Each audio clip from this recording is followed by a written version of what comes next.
Assalamualaikum warahmatullahi wabarakatuh. A'udzubillahi minasyaitonirrajim. Bismillahirrahmanirrahim. Alhamdulillahirabbil alamin.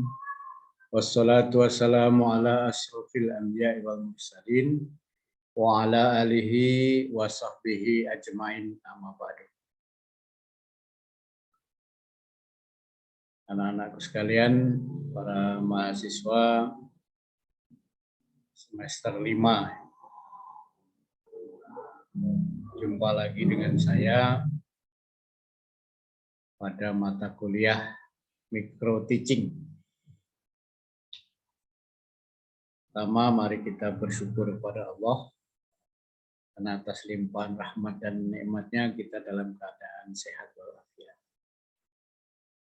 Semoga perjalanan perkuliahan kita selama 1 semester ini Allah memberikan kesehatan, kesempatan, dan kalian berhasil lulus mata kuliah ini dengan baik. Dan salawat dan salam mari kita aturkan kepada Nabi kita Muhammad Sallallahu Alaihi Wasallam dan terlimpah pula kepada keluarga, sahabat, dan segenap pengikutnya. Untuk mengawali perkuliahan kita ini, mari sama-sama kita memohon kepada Allah, memohon ridho Allah, memohon hidayah dan maunah dari Allah. Itu kita buka dengan melafalkan basmalah. Bismillahirrahmanirrahim. Di semester ini Bapak mendapat kepercayaan dari Prodipay untuk mengajar mata kuliah micro teaching di semester 5 reguler. Mata kuliah micro teaching ini kodenya PAI 16264. Kode rumputnya adalah MKKPS. Bobot SKS-nya adalah 4 SKS. Jadi luar biasa ini. Kalau dikalikan 45 menit berarti 4 kali 45 menit.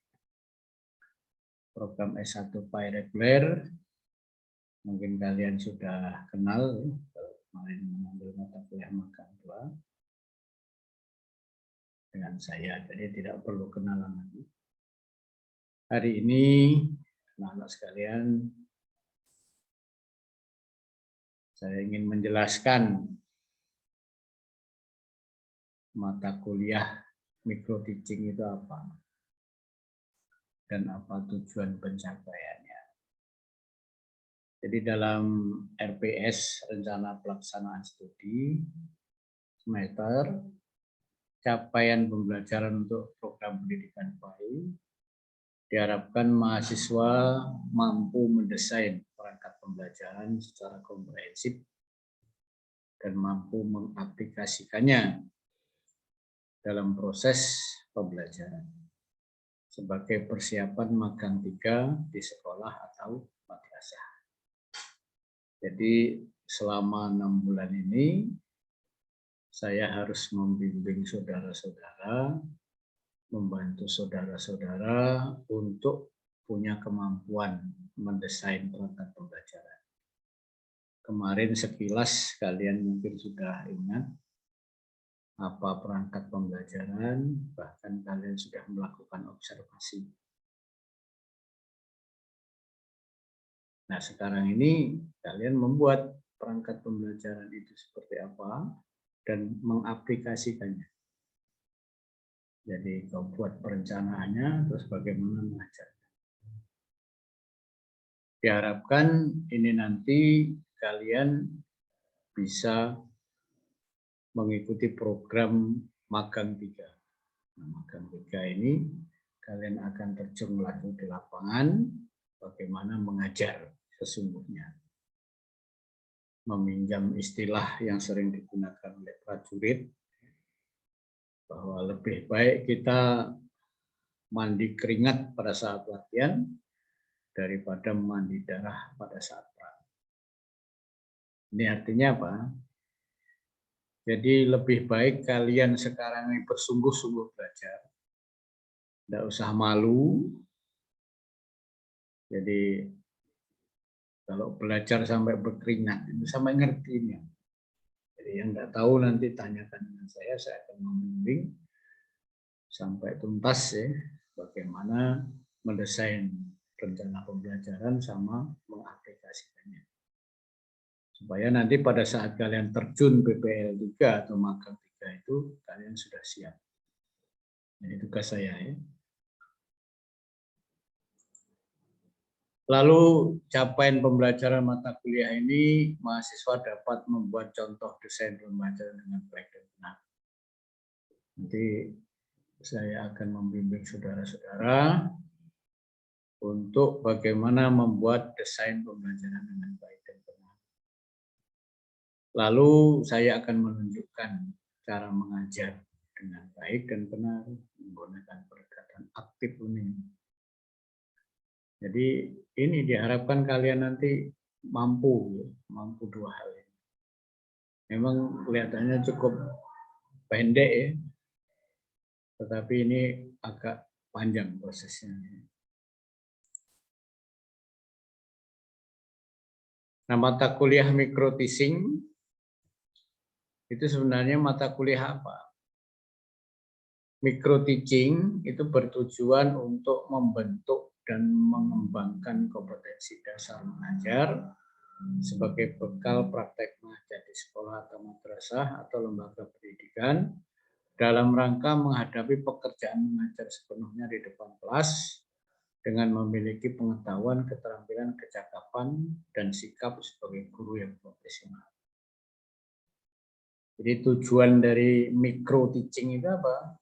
Mata kuliah ini membentuk dan mengembangkan kompetensi dasar mengajar. Bekal praktek mengajar di sekolah, madrasah, atau lembaga pendidikan.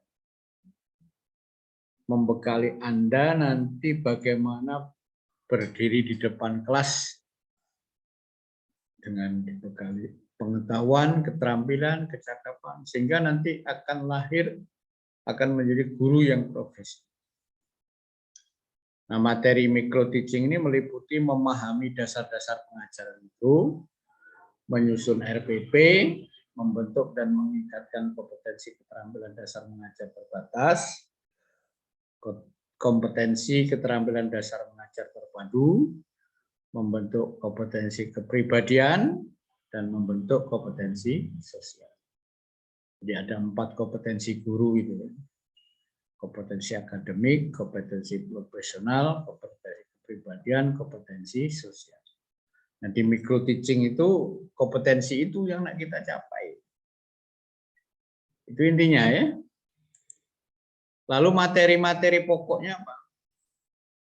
Memahami dasar-dasar pengajaran itu, menyusun rencana RPP, menerapkan prinsip-prinsip pembelajaran dalam kegiatan belajar mengajar, menggunakan model pembelajaran yang sesuai dengan tujuan pembentukan kemampuan, mempraktekkan langkah-langkah micro teaching, mempraktekkan keterampilan dasar mengajar terisolasi atau terbatas, mempraktekkan keterampilan dasar mengajar secara utuh dan terintegrasi, mengevaluasi praktek peer teaching dan micro teaching. Nah, ini materi pokok ada 8 ini yang akan kita. Nanti mungkin pertemuannya itu kita 3 atau 4 kali langsung praktek ini. Ya. Nah, pustaka dan medianya, kurikulum MTS, MA dan SMP dan SMA, SMK, buku materi PAI MTS, MA dan SMA dan SMK. Nah, sarana penunjang lain adalah makalah, jurnal, karya ilmiah.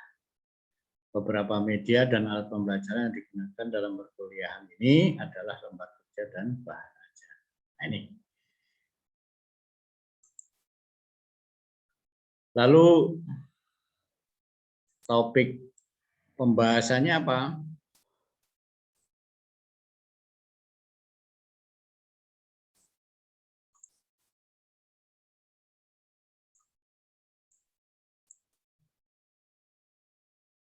Ini pertemuannya, jadi ada 16 kali pertemuan. hari ini kita yang pertama yaitu overview mata kuliah dan kontrak belajar. Jadi kita akan membangun kesepakatan nanti, lalu memahami dasar-dasar pengajaran itu, menyusun rencana pelaksanaan pengajaran RPP, menerapkan prinsip-prinsip pembelajaran dalam kegiatan belajar mengajar, menggunakan model pembelajaran sesuai dengan tujuan pembentukan kemampuan, mempraktekkan langkah-langkah micro teaching, mempraktekkan keterampilan dasar mengajar secara terisolasi, mempraktekkan kerangka dasar mengajar secara utuh dan terintegrasi, mempraktekkan keterampilan dasar mengajar secara utuh dan terus. Nanti ini yang paling banyak prakteknya. Terakhir, mengevaluasi praktek peer teaching dan micro teaching. Nah, inilah saudara-saudara mengenai jadwal pembelajaran kita selama 1 semester ini. Berikutnya, strategi pembelajaran dan penilaiannya. Jadi pembelajaran aktif terjadi dengan berbagai variasinya.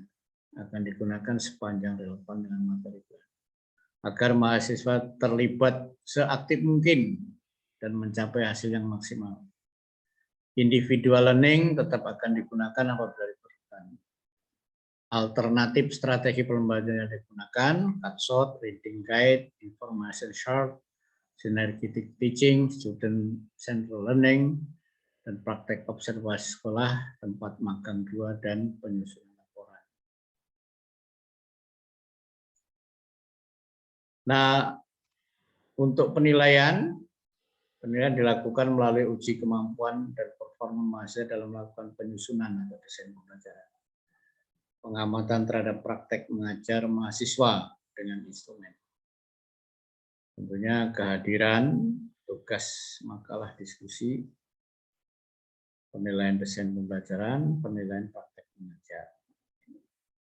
Ini nanti nilai akan kita ambil. Jadi inilah saudara-saudara perkuliahan kita tentang micro teaching selama kurang lebih 6 bulan ini. Karena itu kita nanti akan belajar secara daring dan juga luring. Seminggu sekali daring, seminggu sekali luring. Nah, dengan saya sampaikan ini, kalian silakan disimak, diulang-ulang, dipahami, dan nanti pada saat luring kita tanya jawab. Ini saja untuk pertemuan kita pertama pada mata kuliah micro teaching. Kita akhiri dengan melafalkan hamdalah. Alhamdulillahirabbil alamin. Assalamualaikum warahmatullahi wabarakatuh.